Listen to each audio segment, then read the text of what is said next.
What y'all listening to? Limelight Highlight Podcast. Welcome back to the show. It's me, your boy, Jonathan Rosario. As always, you're listening to the Positive Podcast, as you heard in the intro, Limelight Highlight. And before we get into what we get into every week, we got some upcoming events. So, first one I'm going to shout out is June 25th, Feed the Block. So Feed the Block, if you don't know, the block is back in Philadelphia. They're going to be serving some fruit bowls and lemonade to about 100 plus men and women in need. And if you'd like to get involved, you can just show up at 5:30 p.m. They'll be at 5700 Torresdale Ave, out downtown Philadelphia, helping the less fortunate. And if you want to volunteer, or if you can't volunteer, don't worry. You can donate on their website. Or if you want to volunteer, check out their website. Actually, just do yourself a favor and go check out the website right now. theblockgivesback.org. Once again, that's www.theblockgivesback.org. And you can get all of the info for future events and how you can get involved. And last but not least, of course, all women entrepreneurs, Babes Who Brunch, Women's Empowerment Mixer, September 15th. Save the date, get your tickets, and more info if you want to be a vendor, a speaker, or just attend and see how you can get involved. Visit thequeencorner.com/Babes Who Brunch. And that is all I have for you as far as upcoming events. Now, onto the show. So, I did another poll. You guys participated. The listeners participated. And we went nature versus humanity. And people picked nature for the first time. It was on the left side. It was pretty cool. I'm glad that everybody's getting involved. But before we get into that, well, actually, let's get right into that. On the topic of nature, so that's the one that won. We'll start out with, you guys ever heard the legendary city of the monkey god, or also known as the Lost White City? Well, it's not a legend anymore. It's actually real, and it's located in the Mosquitia rainforest in Honduras. Sounds like something out of a movie, right? Well, the city has been talked about for like decades. It's been searched. I think the first time they mentioned it was a pilot in the 1920s was flying over it, and he, I guess, saw it, and they did tons of excavations trying to get to the city or trying to find out these coordinates that he, supposedly said was there since 1920, and they couldn't find it.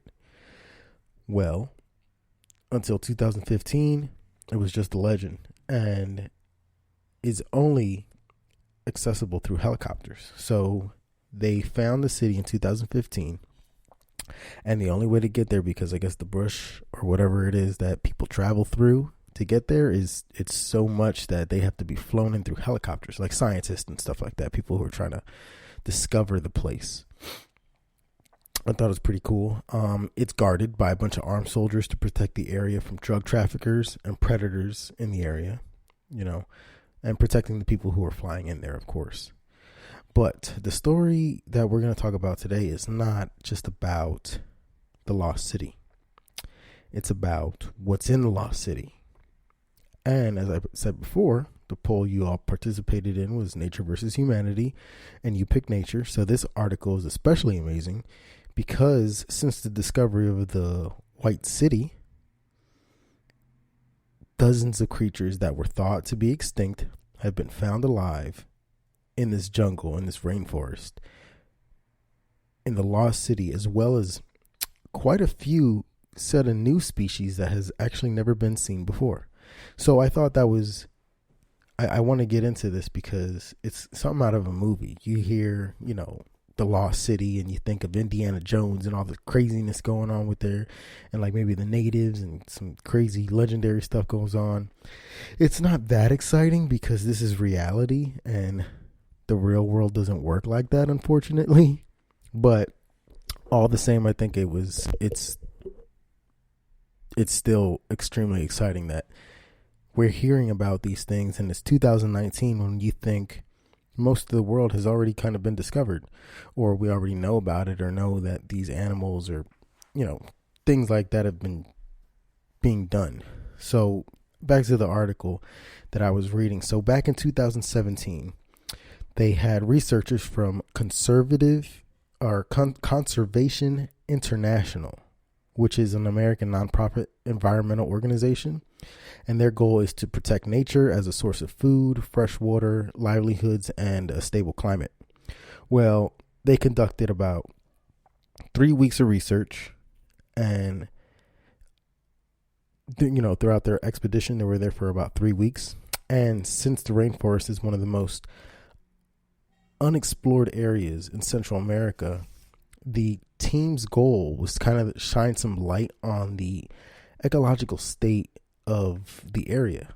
So, something that hasn't been touched by man or technology or people who haven't been there for so long, nature, takes over. It's preserved in the sense. So because the rainforest is so thick and hard to get to, and nobody's been there for thousands of years. I think the oldest settlement, it predates pre-Columbian history or pre-Columbian settlement, and it's about I think the first settlers there, they dated it back to about 1000 AD, so it's pretty old. And this news, since they found it in 2015, and it was in 2017 they did their expedition and stuff. This news is actually pretty relevant because they finally published a full report on their findings, and we're going to go to cover a little bit in just regards to the species that are still striving there. So all in all, the team documented 198 species of birds, 94 butterflies, 40 small mammals, 56 amphibians and reptiles, 30 large mammals like pumas and ocelots and stuff like that, and a ton of different plants, fish, rodents, and insects. And according to this article, one of the major rare finds was this tiger beetle. And a tiger beetle was only ever recorded in Nicaragua and was thought to be extinct, and as well as a snake called the false tree coral snake, which hasn't been spotted in Honduras since 1965. So people thought this thing was gone or extinct because, humankind kind of ruins a lot of stuff. But these animals are thriving. Another discovery was the pale-faced bat and about 22 other species that actually have never been recorded in Honduras, like the great green macaw and something called the live-bearing fish that researchers believe is new to science. And I actually had to look up what a live-bearing fish is because I've never heard of that term. And apparently a live-bearing fish is a fish that carries the eggs and gives birth to their young, kind of like a seahorse. I know you guys if you guys ever watch Animal Planet or Discovery Channel, one of the biggest phenomenons is the male seahorse giving birth to all those babies. So they don't lay eggs, the babies just get born, almost like a mammal. So that's what a live-bearing fish is, and they found a new live-bearing fish that's, new to science. So I thought that was pretty interesting. Discoveries like this, they don't come very often. And this is an extremely rare case that could only happen because the forest, like I said before, pretty much protects the area, making it a perfect ecosystem and keeping people out of it. I mean, like I said, since the 1920s, where people are trying to get to this place, and it took up until 2015 for them to actually get there. So while I was reading the article and doing a little bit of research, they started quoting, I guess they were interviewing one of the scientists, and he was speaking on his experiences with how his time there was, and how they had to sleep in hammocks in the trees, kind of elevated and stuff like that. And I thought it was really amazing, kind of the way he described how animals have never, a lot of those animals, once again, hasn't been touched for decades and, maybe even hundreds of years, and they've never seen a human before. So it made for real crazy interactions. Because if you think about it, like where I live, I got a bunch of rabbits outside. Once again, people are super cruel. And what do rabbits do when they see somebody? They take off and they run, because probably people are screwing with them, or they're scared, or whatever the case is. But if you imagine going up to a dog or a curious animal that's never interacted with a human before. They're going to be cautious, but they're going to kind of also be interested. So like he explains, like monkeys hanging around trying to figure out what he is. They're just super curious. And that could be super dangerous for people who are trying to poach, or, those garbage human beings that are going to get into the area and try to ruin things, because that's what people do. But hopefully the conservationists keep that place pretty nice and sealed up. But he even said that there was big old growth trees that you don't see in places because of the impact that people have on the environment.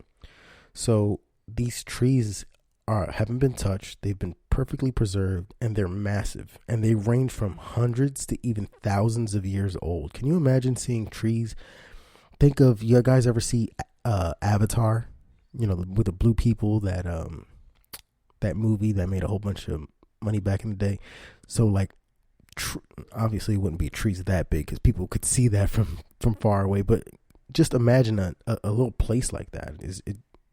I would love to be there. I think it's amazing. It's crazy. It's like living in a real movie, just not as exciting with all the mystical crap.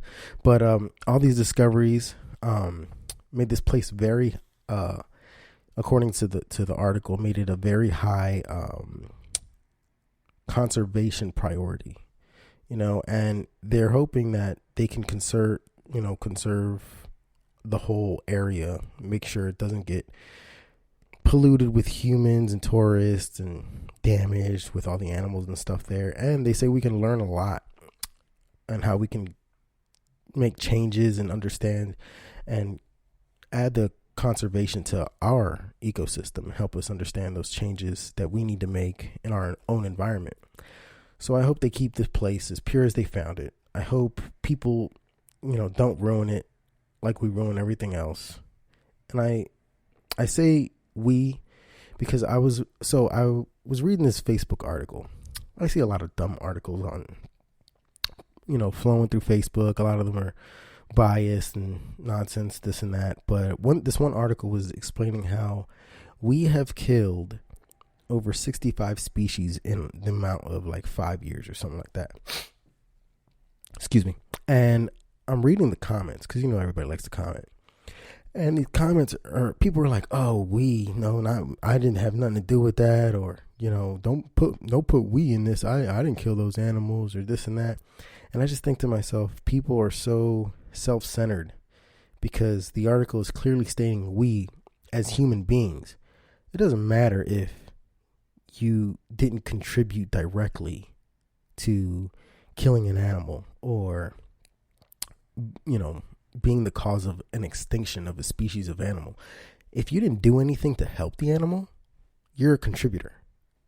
Not directly, but indirectly, So it's saying we as a collective, and people need to stop thinking, "Oh, I have no blame in this. I have no fault in this." We all have fault. If you're driving a car, if you're doing anything that hurts the environment or animals that live in the environment, or if you're not contributing to helping those animals, then it might be a conflict, but you're essentially a part of that problem. You're not a part of the solution. If you're not part of the solution, you're part of the problem. And that's not to say, I'm part of the problem. I drive a car every day. All that stuff comes down to, we are all at fault, and we all should do better. And it's not saying you're a terrible person because you didn't do something. It's just saying, collectively, we killed these many species. And, I'm over that rant, but I just wanted to share that and share this article, because there's still places out there with untouched, thriving ecosystems. And with all this destruction that humans have caused and all that stuff, like, regardless, in 2019, like I said in the beginning of this article, or beginning of the podcast, we finally found a city that hasn't been touched for thousands of years. And